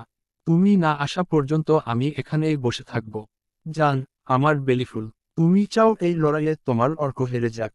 তুমি আমাকে এভাবে হেরে যেতে দেবে? বেলি কান্নায় ভেঙে পড়ে অর্কের কথা শুনে কোনোমতে বলে, প্রমিস করো, অপারেশন এর পরে তুমি আমার কাছে থাকবে। আমি চোখ খুলে প্রথম তোমাকে দেখব।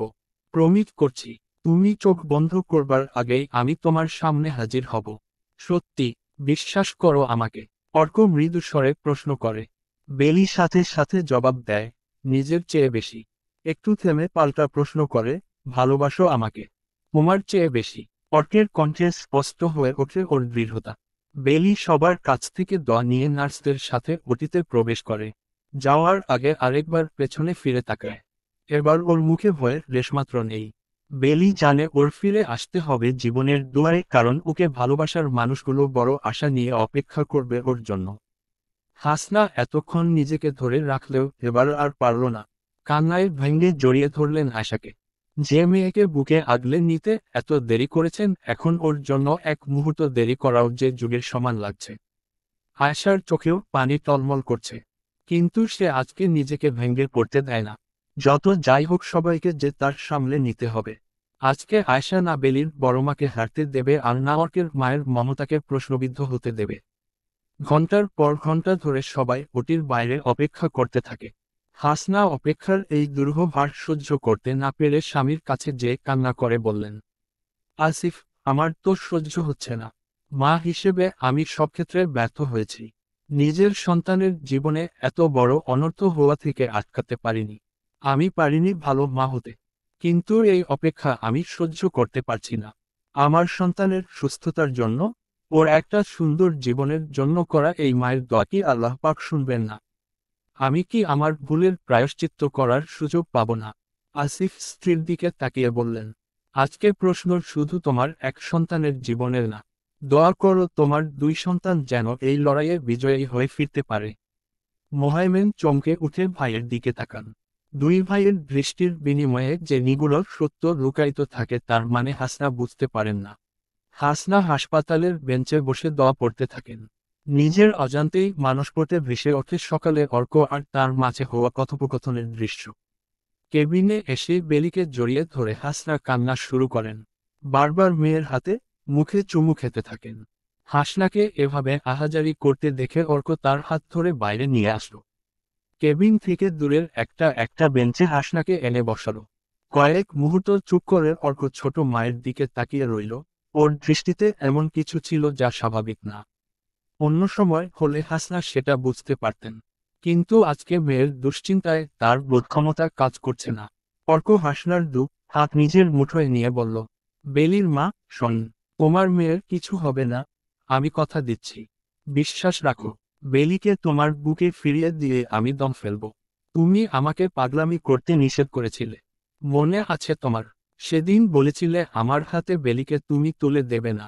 তাহলে শোনো, আমিও কথা দিচ্ছি, জীবনের শেষবার আরেকটা পাগলামি করব বেলিকে তোমার বুকে ফিরিয়ে দেওয়ার জন্য। দেখে নিও আমি জিতি অথবা হারি, কিন্তু তোমার মেয়ের কিছু হতে দেব না। ছোটবেলায় তোমার আঁচল ধরে সারা বাড়ি ঘুরতাম আর বলতাম তুমি সবার আগে আমার ছোটমা, তারপরে বেলির মা।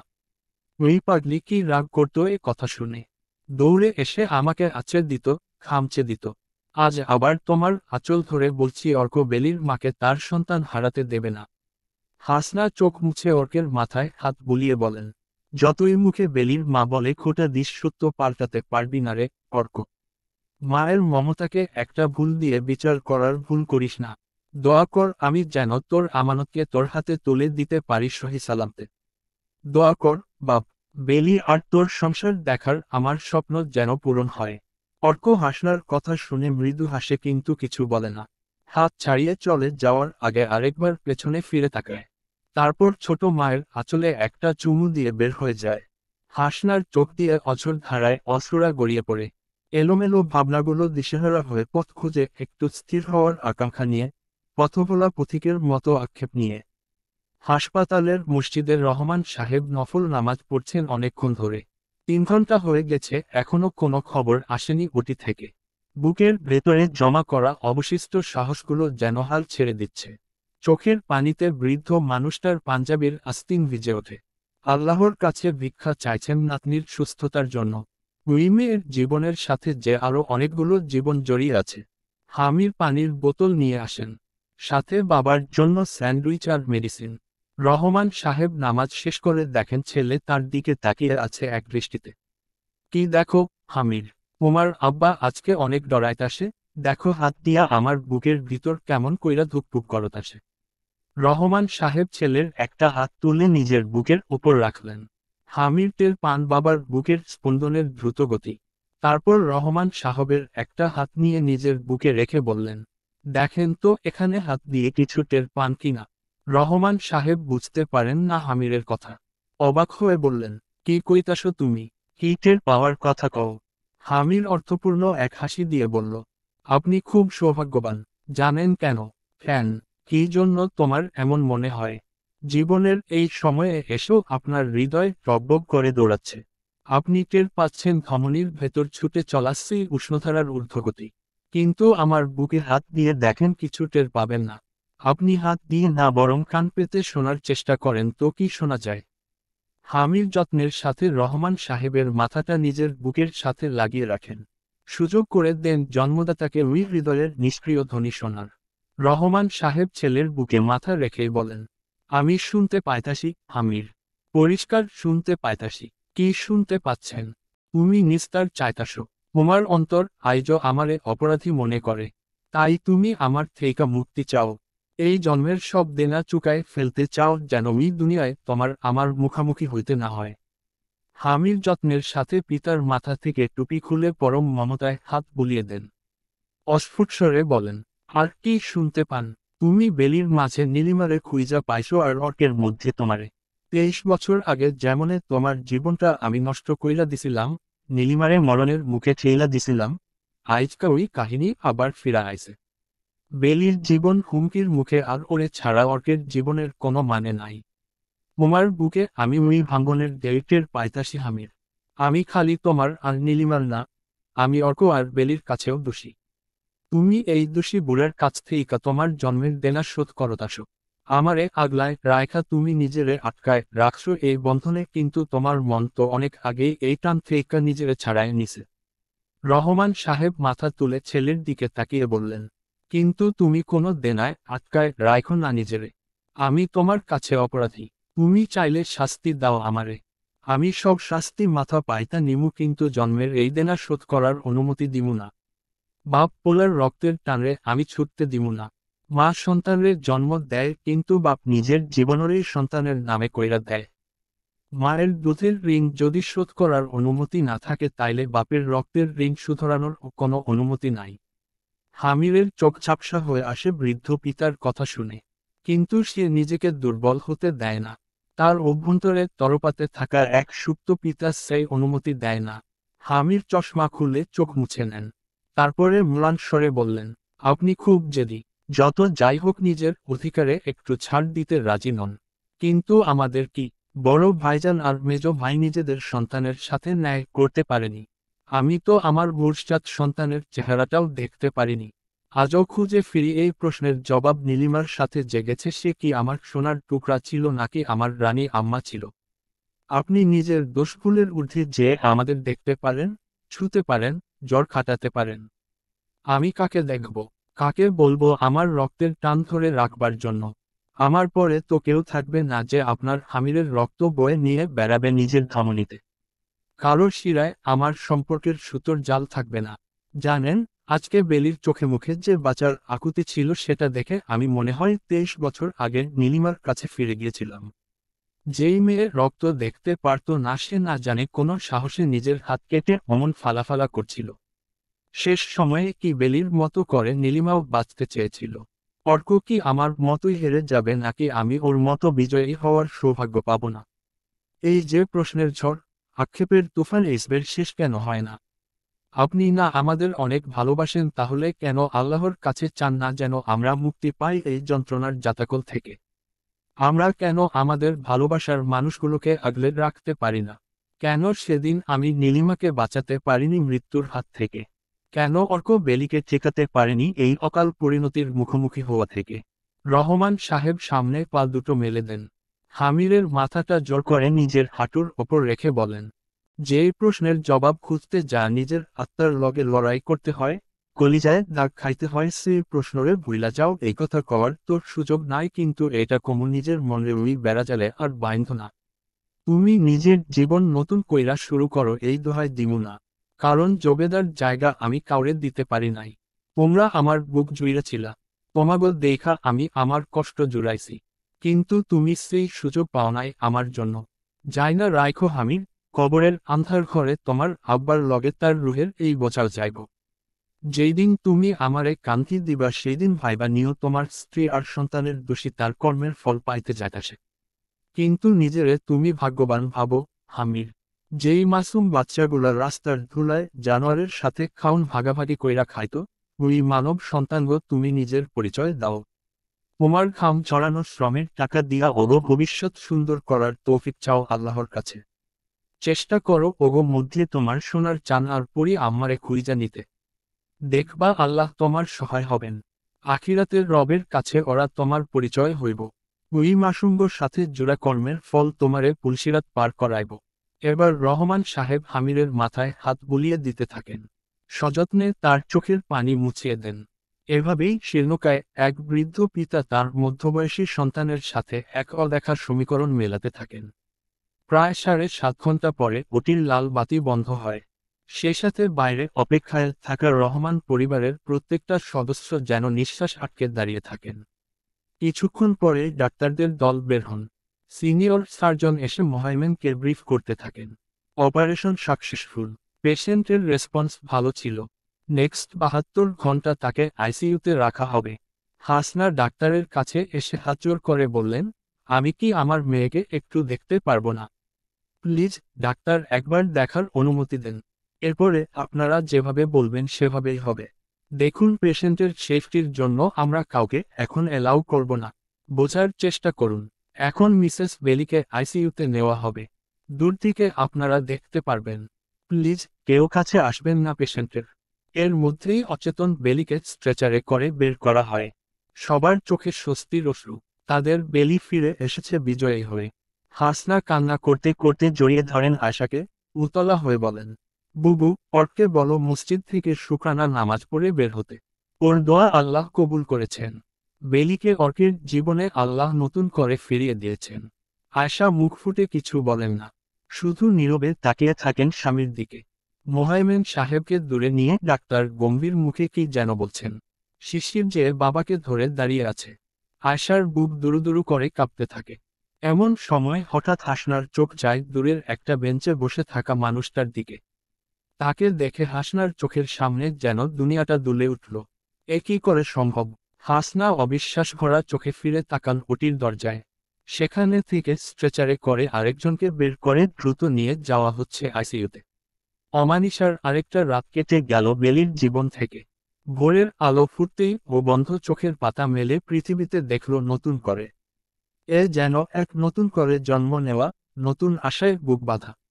বেলি চারদিকে তাকিয়ে তৃষ্ণার্ত নয়নে খুঁজতে লাগল ওই একজনকে যার জন্য ওর এই লড়াই করে ফিরে আসা। যাকে বিজয়ী করতে বেলির মৃত্যুর ভয়াল থাবা থেকে বেঁচে ফেরার আরাধনা করা। বেলি নার্সের দিকে তাকিয়ে বলল, সিস্টার, এখন কটা বাজে? আমার ফ্যামিলির সবাই কোথায়? নার্স এসে বেলিকে চেক করে বললেন, এখন কেমন লাগছে? 24 ঘন্টা পার হয়ে গেছে। আগেও 2বার জ্ঞান ফিরেছিল আপনার, কিন্তু ঘোরের মধ্যে ছিলেন। এখন সব ঠিক আছে। আরও 2 দিন আপনাকে আইসিইউতে থাকতে হবে। বেলির কেমন অস্থির লাগতে থাকে। ও নার্সকে আবার প্রশ্ন করে, আমার হাজবেন্ড কোথায়? ওকে একবার ডাকুন প্লিজ। আমি ওকে দেখব। নার্স গম্ভীর মুখে বলে, এখন তো কাউকে এলাও করা হবে না। আর আপনার স্বামী ওটিতে এসে দেখা করেছিলেন, মনে নেই? বেলির আবছা আবছা মনে পড়ে। এনেস্থিসিয়া দেওয়ার পরে যখন বেলির চোখের পাতা ভারী হয়ে আসছিল তখন অর্ক ওর সামনে ছিল। খুব ঝাপসা একটা স্মৃতি, কিন্তু তবুও বেলির মন আনন্দে ভরে ওঠে। অর্ক ওর ওয়াদা রেখেছিল। ও বেলির কাছে এসেছিল। এভাবেই চেতন আর অচেতন অবস্থায় বেলির আইসিইউতে আরও 2 দিন কাটে। একবার দাদাজান আর বড়মা এসে দেখা করে গেছেন, তাও দূর থেকে। বেলি হাসনা আর অর্কের কথা জানতে চায়, তারা কোথায়। কিন্তু আয়শা শুধু সান্ত্বনা দিয়ে বলেন, সব ঠিক আছে, সবাই তোর অপেক্ষায় আছে। 4 দিন পরে বেলিকে কেবিনে শিফট করা হয়। কিন্তু এবার বেলিকে শান্ত রাখা দায় হয়ে যাচ্ছে। ও বারবার অর্ককে দেখতে চাইছে। হাসনা কোথায় জানতে চাইছে। আসিফ আর মোহাইমেন এসে বুঝিয়ে শান্ত করতে পারেন না বেলিকে। ওর একটাই কথা, অর্ক কোথায়? বেলির পাশে অর্ক নেই কেন? শিশির, মোহনা এসে বেলিকে অর্কের মেসেজ দেখিয়ে বলল, ও ইমার্জেন্সি একটা কাজে ঢাকার বাইরে গেছে, কয়েকদিনের মধ্যেই চলে আসবে। কিন্তু বেলি মানে না কারো কথা। ওর ঝটপটানি বাড়তেই থাকে। ডাক্তাররা বেলিকে মেডিসিন দিয়ে শান্ত রাখবার চেষ্টা করছেন যেন ঘুমের ঘোরে থেকে বেলি উত্তেজিত না হতে পারে। কিন্তু যখনই ঘোর কাটছে বেলির অস্থিরতায় নতুন মাত্রা যোগ হচ্ছে। সন্ধ্যার কিছুক্ষণ আগে বেলির যখন ঘুম ভাঙে ও দুজন নার্সের মধ্যেকার কথাবার্তা শুনে অবাক হয়। ওরা কি বলছে? আসলেই এখনকার যুগে নিজের স্ত্রীর জন্য এতটা কেউ করে না। আল্লাহ করেন যেন উনি ঠিক হয়ে যান। বেলি বুঝতে পারছে না তারা কার কথা বলছেন। এর মাঝেই আরেকজন নার্স বলে ওঠেন, মিস্টার মুর্তজার মতো এমন স্বামী পাওয়া আসলেই অনেক রেয়ার। উনি বেলি ম্যামের জন্য যা করেছেন তারপরে বলতেই হয় ম্যাম অনেক লাকি। বেলি আঁতকে উঠে বলে, কি করেছে অর্ক? ও কোথায় আছে? আপনারা কি বলছেন? বেলি যে তাদের কথা শুনে ফেলেছে সেটা বুঝে নার্স দুজন নার্ভাস হয়ে যান। তারা বেলিকে শান্ত করার অনেক চেষ্টা করেন। কিন্তু এবার বেলি বেপরোয়া হয়ে উঠল। অর্কের কি হয়েছে? কি লুকানো হচ্ছে বেলির কাছ থেকে? শেষ পর্যন্ত হামির এসে বেলিকে বললেন, চুপ, একদম শান্ত থাকবি। আমি নিয়ে যাব তোকে অর্কের কাছে। কিন্তু প্রমিস করতে হবে, তুই শান্ত থাকবি। অর্ককে তুই হারতে দিবি না। বেলির মনে হচ্ছে কেউ ওর কলিজাকে হাতের মুঠোয় চেপে ধরে নিঃশ্বাস নিতে বলছে। ও নিজের উথলে আসা কান্নাকে সামলাবার প্রাণপণ চেষ্টা করল। চোখের পানি মুছে হামিরকে বলল, আমি শান্ত থাকব। আমাকে নিয়ে চলো ওর কাছে। প্রমিজ, আমি ওকে হারতে দেব না। ডাক্তারের পরামর্শ মেনে বেলিকে হুইল চেয়ারে বসিয়ে আইসিইউর সামনে আনা হয়। বেলি অবাক হয়ে তাকিয়ে দেখে হাসরা কুরআন পাঠ করছেন। তার চোখ বেয়ে টপ টপ করে অশ্রুরা ঝরে পড়ছে। বেলিকে দেখে হাসনার কান্না আরও বেড়ে যায়। উনি কুরআন তিলাওয়াত শেষ করে মেয়ের কাছে ছুটে আসেন। পাগলের মতো বলতে থাকেন, বেলি, তুই বল অর্ককে উঠতে। তোর কথা ও ফেলতে পারবে না। আমি কত করে ডাকছি আল্লাহকে, কিন্তু ওই ছেলে আমার ফরিয়াদ শুনে ফিরে আসবে না। আমার ওপর রাগ করে আছে অনেক। তুই বোঝা ওকে, ফিরে আসতে বল তোর কাছে। মলিন ভূষণে হাসনার এমন পাগলের মতো আচরণ বেলির বুকে উথাল পাথাল ঢেউ তোলে। আয়শা এসে বেলির হাত ধরে বললেন, যাও, তুমি যে ওকে ফিরিয়ে নিয়ে এসো। অনেক অভিমান জমা করে শুয়ে আছে ওইখানে। তুমি যে ওর মান ভাঙাও। কান্নায় আয়শা বেগমের গলা ধরে আসে। বেলিকে পিপিয়ে পরিয়ে আইসিইউতে নেওয়া হয়। নার্স হুইলচেয়ারে করে বেলিকে বেডের সামনে নিয়ে আসে। মাস্কের আড়ালে ঢাকা পড়ে যায় বেলির বিস্ময়ের প্রতিধ্বনি। শুধু চোখের পাতা গড়িয়ে মুক্তদানা ঝরে পড়তে থাকে সামনে নিথর হয়ে শুয়ে থাকা মানুষটার দিকে তাকিয়ে। হ্যাঁ, বেলির চোখের সামনে শায়িত যে মানুষটা সে আর কেউ না বরং অর্ক। মেশিনারির নল দিয়ে ঘেরা ওর শরীর, মুখে অক্সিজেন মাস্ক, মনিটরিং মেশিন থেকে নিয়মিত বিরতিতে আসছে কলিজা হিম করা শব্দ। বেলির দম বন্ধ হয়ে আসছে ওরকে এভাবে দেখে। ও কোনোরকমে নার্সকে জিজ্ঞেস করল, কি হয়েছে ওর, এভাবে শুয়ে আছে কেন ও? মিস্টার মুর্তজা আপনাকে লিভার ডোনেট করেছেন। বেলি হতবাক হয়ে বলল, আমাকে তো লামিয়া নামের মেয়ে লিভার ডোনেট করেছে। আপনি কি বলছেন? ন ম্যাম, ডোনারের ফ্যামিলি রাজি না হওয়ায় আপনার হাজবেন্ড ডোনেট করেছেন লিভার। সার্জারির পরেই উনার অবস্থা খারাপ হয়ে যায়। মিস্টার মুর্তজা এখনও ক্রিটিক্যাল কন্ডিশনে আছেন। মোহাইমেন স্যারের জন্য আপনাকে এখানে নিয়ে আসার পারমিশন দেওয়া হয়েছে। বাট আপনি নিজেকে কন্ট্রোল করুন। নার্স বেলিকে অর্কের বেডের কাছে রেখে দূরে যেয়ে দাঁড়ায়। বেলি নিজের কানকে বিশ্বাস করতে পারছে না। ওর চোখের সামনে অর্কে এভাবে দেখেও মানতে পারছে না এসব। কি করলে তুমি? কেন করলে? এভাবে কেউ ধোঁকা দেয় বুঝি? চোখ খোলো, তাকাও আমার দিকে। আই, এখানে দেখো, তোমার বেলিফুল তোমার কাছে ফিরে এসেছে। মৃত্যুর দুয়ার থেকে আমি লড়াই করে তোমার কাছে এসেছি। তুমি আমাকে ফেলে কিভাবে আছো? এমন করে না, সোনা। এভাবে ফাঁকি দিতে হয় না। কত কত স্বপ্নরা আমাদের জন্য পসরা সাজিয়ে বসে আছে আর তুমি এভাবে এখানে শুয়ে আছো। ভালো হবে না বলে দিচ্ছি। উঠে বসো, আমাকে জড়িয়ে ধরো। দেখো আমি এই অসুস্থ শরীরে তোমার কাছে চলে এসেছি। তুমি কেন শুয়ে আছো? বেলির বুকের ভেতরে কান্নার ঝড় বইতে থাকে। কিন্তু ও নিজেকে নুই পড়তে দেয় না। অর্কের একটা হাত নিজের কম্পিত হাতে স্পর্শ করে বলে, অর্ক, বিয়ের রাতে আমি তোমাকে পাষাণের মতো বলেছি মরে যাও। তুমি মরে গেলে আমি বেঁচে যাব। তুমি আমাকে প্রথমবার ভালোবাসার স্পর্শ দিয়ে বলেছিলে আমার চাওয়া কবুল হোক। তোমার ধ্বংসে আমার নতুন সূচনা হোক। কিন্তু ওই বিরোধ তো আমাদের সন্ধিতে মিটে গিয়েছে অনেক আগেই। তুমি আর আমি আমরা হয়েছি একে অপরের অপর ভরসা রেখে যে জীবনের বাকি পথ দুই শরীর এক হাত না হয়ে কাটাবো। তাহলে কেন তুমি এমন করছো? কেন তুমি আমাকে অপরাধী বানিয়ে শাস্তি দিচ্ছ? উঠো না, অর্ক, তাকিয়ে দেখো আমাকে। তোমার বেলিফুল ওর সব আকুতি নিয়ে বসে আছে। তোমাকে কাছে পাওয়ার আকুতি, তোমাকে ভালোবাসার আকুতি, এই মুহূর্ত থেকে মহাকাল পর্যন্ত তোমার বুকে মাথা রেখে বাঁচবার আকুতি। তুমি কি শুনতে পাচ্ছ না? বেলি অবুঝ ছিল, না বুঝেই অনেক কষ্ট দিয়েছে তোমাকে। কিন্তু তুমি তো নিষ্ঠুর ছিলে না কখনো। তাহলে আজ কেন এমন করছো? আজ কেন আমায় এভাবে ভয় দেখাচ্ছ? আমি জীবনের দুয়ারে ফিরে এসেছি নিঃসঙ্গতাকে আলিঙ্গন করতে না। বুঝেছ তুমি? আমি ফিরে এসেছি তোমার বুকে ঘর বাঁধতে। এখন হয় তুমি জড়িয়ে নেবে আমাকে আর না হলে আমি নিজেকে মিটিয়ে ওই মাটির ঘরে ফিরে যাব যেখানে চাইলেও তুমি আর আমাকে স্পর্শ করতে পারবে না, ভালোবাসতে পারবে না। এমনটা করো না, অর্ক। দোহাই লাগে তোমার। এভাবে আমাদের রঙিন স্বপ্নগুলোকে বিবর্ণ করে দিও না। কিন্তু আজ অর্ক কোনো সাড়া দেয় না। ও যেন সবার অভিযোগ মাথায় নিয়ে এবার নিশ্চুপ থাকার পণ করেছে। অনেক রাত নির্ঘুম কাটিয়েছে আপনজনদের দেয়া কষ্টগুলোকে পড়তে পড়তে সাজিয়ে রাখতে, ভালোবাসা দিয়ে ঘৃণার স্তূপকে আড়াল করতে। দিন, মাস, বছর কেটেছে এই আশায় যে সব ঠিক হবে। মনের মিলনে মিটবে অভিমানের বিভাজন। হৃদয়লিপিতে থাকবে শুধু অমৃতের আয়োজন। অর্ক অনেক চেষ্টা করেছে, কিন্তু ওর সব চেষ্টা আজ শ্রান্ত হয়ে হাল ছেড়েছে নিয়তির সামনে।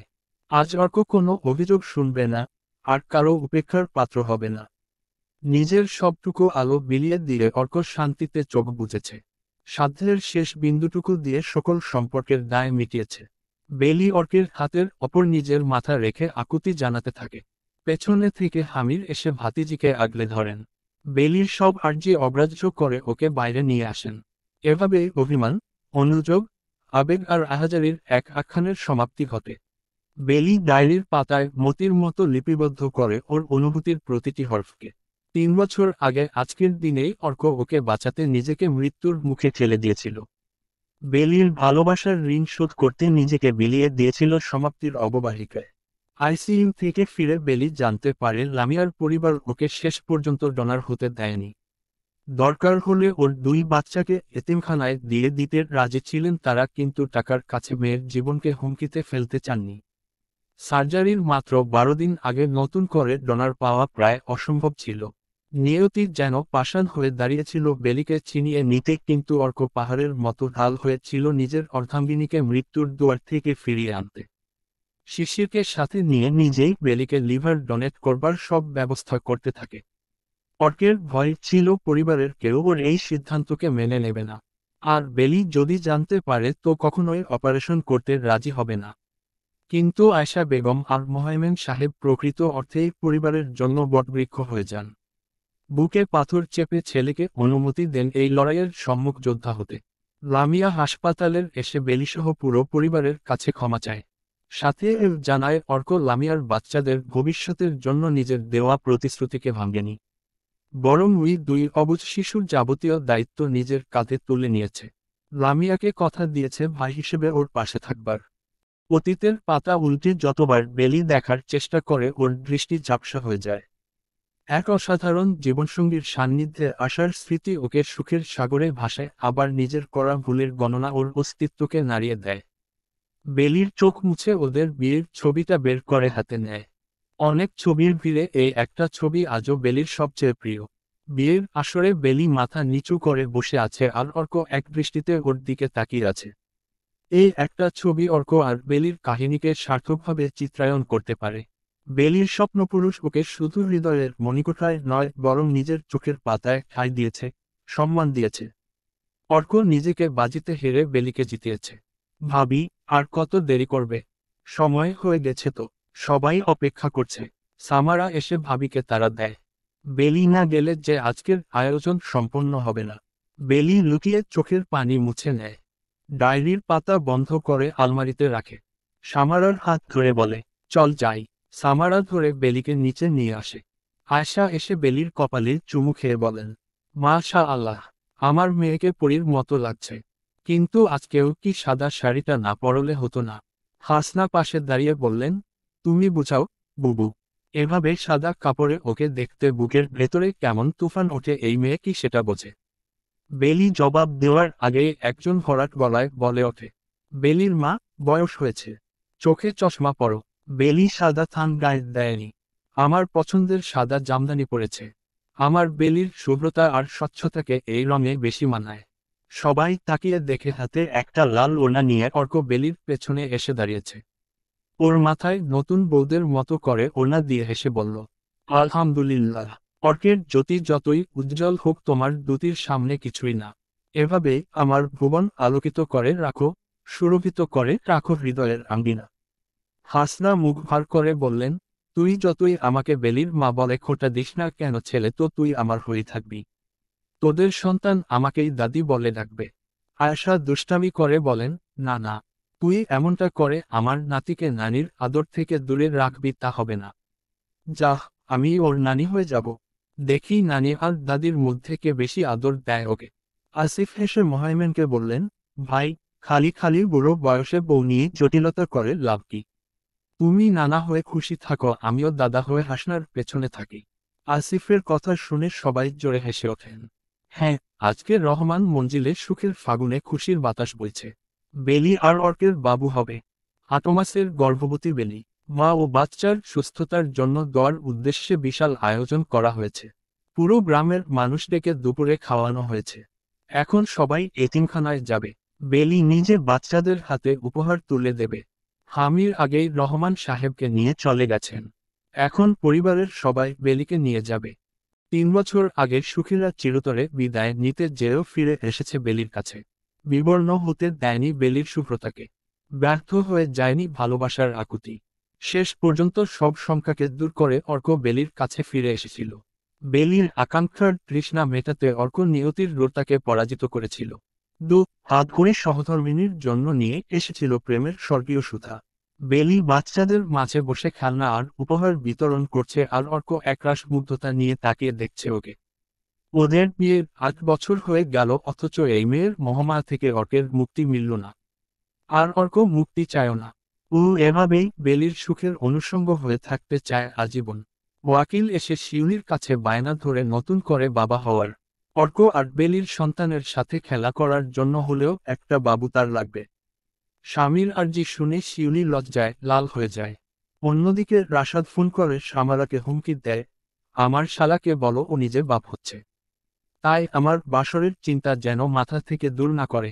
বেলি ভাবির ডেলিভারির পরে হয় ওর বোনকে আমার হাতে তুলে দেবে, আর নাইলে আমি তুলে নিয়ে তোমাকে বউ বানিয়ে ফেলব। সামারা হেসে বলে, ফোনে হুমকি দিয়ে লাভ নেই। বন্ধুর কাছ থেকে শেখেন কিভাবে ভালোবাসতে হয়। উই না, মাফ চাই, দোয়া চাই। উই শালার প্রেম বড় ডেঞ্জারাস। তওবা তওবা, আমি বাসর না করে এত বছর দূরে থাকতে পারবো না। অসভ্য কোথাকার, মুখে কিছু আটকায় না। বলেই সামারা ফোন কেটে, কিন্তু ওষ্ঠ জুড়ে লেগে থাকে পরিণয়ের পূর্ণতার আকাঙ্ক্ষা। বিকেলের শেষ প্রায়। রহমান সাহেবকে নিয়ে হামিদ বসে আছেন এতিমখানার পেছনের বাগানে। পার্কিনসনের পাশাপাশি ইদানিং নতুন এক সমস্যা দেখা দিয়েছে রহমান সাহেবের। কিছু মনে রাখতে পারেন না। নামাজ পড়তে যেয়ে ভুলে জানকো রাকাত পড়েছেন। মাঝে মধ্যে মসজিদ থেকে একা একাই রাস্তায় বেরিয়ে পড়েন। পথ ভুলে এদিক সেদিকে চলে যান। পরে তাকে এলাকার লোকজন ধরে নিয়ে আসে। এসব সমস্যা বেশি বাড়ে যখন হামির পাশে থাকেন না। ছেলে ফিরলে বুড়ো মানুষটা অনেকটাই স্বাভাবিক থাকেন। কারণ তখন তাকে আগলে রাখার দায়িত্ব শুধু হামিরের থাকে। এই দায়িত্ব রহমান সাহেব আর কাউকে দিতে রাজি নন। এই যে এখন বসে বসে বাচ্চাদের মতো আইসক্রিম খাচ্ছেন। একটাই আইসক্রিম নিয়েছেন, সেটা নিজেও খাচ্ছেন, আবার ছেলেকেও খাওয়াচ্ছেন। বেলি দূর থেকে দেখে দাদাজানের অসহায়ত্বকে, হামির চাচুর একনিষ্ঠতাকে। অর্কের বুকে মাথা রেখে বেলি বলল, দাদাজান কেমন বাচ্চা হয়ে গেছেন। উনাকে দেখলে আমার খুব কষ্ট লাগে। আচ্ছা অর্ক, দাদাজানের এই স্মৃতিভ্রংশ রোগের কি কোনো চিকিৎসা নেই? অর্ক বেলির হাত ধরে ওর মাথায় চুমু খেয়ে বলল, দাদাজান যেভাবে আছেন ভালো আছেন। তাকে তার মতো করে ভালো রাখবার মানুষকটাকে আঁকড়ে ধরে বেঁচে আছেন। এই প্রাপ্তিটুকুর ভাগ উনি কাউকে দেবেন না। আমরাও সেই চেষ্টা না করি। অর্ক জানের রহমান সাহেবের ভুলে যাওয়ার রোগের কারণ আসলে কি। সংসার বিমুখ ছেলেকে নিজের কাছে রাখবার এই অভিনব বাহানা বের করেছেন বুড়ো মানুষটা। শেষ বয়সে এতটুকু করারই ক্ষমতা আছে তার। কিন্তু উনি জানেন না যে হামিদ তার এই সত্য জানে, তবুও না জানার ভান করে থাকে। বাবা আর ছেলের অনুভূতির লুকোচুরি চলে একে অপরকে ভালো রাখবার জন্য, রক্তের বন্ধনকে আগলে রাখার জন্য। অর্ক সব বুঝেও কিছু বলে না। কিছু সত্য অবগুণ্ঠিত থাকাই ভালো, কারণ এতেই সবার মঙ্গল নিহিত আছে। রহমান সাহেব ছেলেকে বলেন, হামির, সামনেই তো শীত আসতাছে, তাই না? হামির ছোট করে জবাব দেন, হুম। তুমি আমার জন্য মোটা শাল কিনা আনবা। 2টা আনবা, একটা আমার আরেকটা জোবেদার। মনে থাকবো। হুম। আমার হাতের ঘড়িটা হারায় গেছে। একটা ঘড়িও কিনা আনবা, কালা বেল্টের যেন ময়লা না হয়। আনবা তো? হুম। অথচ বাবার হাতেই কালো বেল্টের ঘড়ি পরা আছে। কিন্তু হামির সেই ভুল ধরিয়ে দেয় না। থাকুক কিছু ভুল অধিকারের ফুল হয়ে। কিছুক্ষণ পরে রহমান সাহেব আবার বলেন, হামির, আমারে একবার আব্বা কয়া রাখবা। হামির হু বলতে যেও থেমে যান। তাকিয়ে দেখেন এক পিতার চোখের নীরব আকুতি। মনে মনে সহস্রবার তাকে আব্বা, আব্বা, আব্বা বলে ডাকলেও হামির মুখ ফুটে সেটা প্রকাশ করতে পারলেন না। যত্ন করে বৃদ্ধ বাবার ঠোঁটের কোণে লেগে থাকা আইসক্রিম মুছে দিলেন।